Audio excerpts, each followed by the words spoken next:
ATS automatic transfer switch क्या है?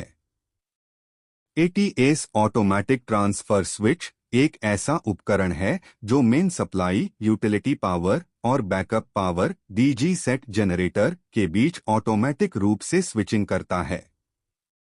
ATS की आवश्यकता, वाई रिक्वायर्ड? बिजली जाने पर डीजी सेट को ऑटोमेटिक स्टार्ट करता है। डीजी सेट से लोड को स्वतः जोड़ देता है। मेन सप्लाई वापस आने पर लोड को फिर से मेन सप्लाई पर ट्रांसफर करता है। डीजी सेट को कूलिंग समय देकर ऑटोमेटिक बंद कर देता है। मैनुअल ऑपरेशन की आवश्यकता कम हो जाती है। महत्वपूर्ण load, hospital, data centre, fire system, lift आदि को लगातार बिजली मिलती रहती है। एटीएस कैसे काम करता है?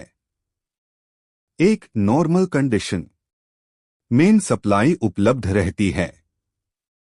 एटीएस लोड को मेन सप्लाई से जोड़कर रखता है। डीजी सेट बंद रहता है। दो power failure, ATS main supply fail होने को पहचानता है। डीजी सेट को स्टार्ट कमांड भेजता है। डीजी सेट का वोल्टेज और फ्रीक्वेंसी स्थिर होने पर एटीएस लोड को जनरेटर पर ट्रांसफर कर देता है।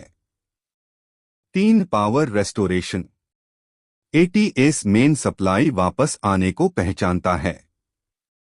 कुछ समय की पुष्टि, डिले के बाद लोड को वापस मेन सप्लाई पर ट्रांसफर कर देता है। डीजी सेट को कुछ मिनट नो लोड रन करवाकर बंद कर देता है।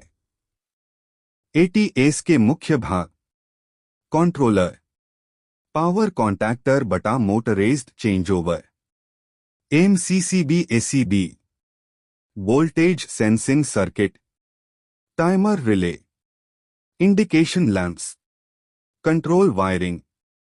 एटीएस के फायदे, बिजली कटने पर तुरंत बैकअप उपलब्ध, मानव हस्तक्षेप की आवश्यकता नहीं, महत्वपूर्ण उपकरण लगातार चलते रहते हैं।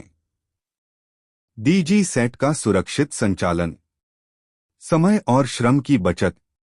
एटीएस का उपयोग hospitals, data centres, commercial buildings, industries, banks, hotels, fire alarm systems, telecom sites. संक्षेप में, एटीएस एक ऑटोमेटिक चेंजओवर सिस्टम है जो मेन सप्लाई फेल होने पर डीजी सेट को चालू करके लोड को ट्रांसफर करता है और मेन सप्लाई आने पर वापस मेन पर शिफ्ट कर देता है।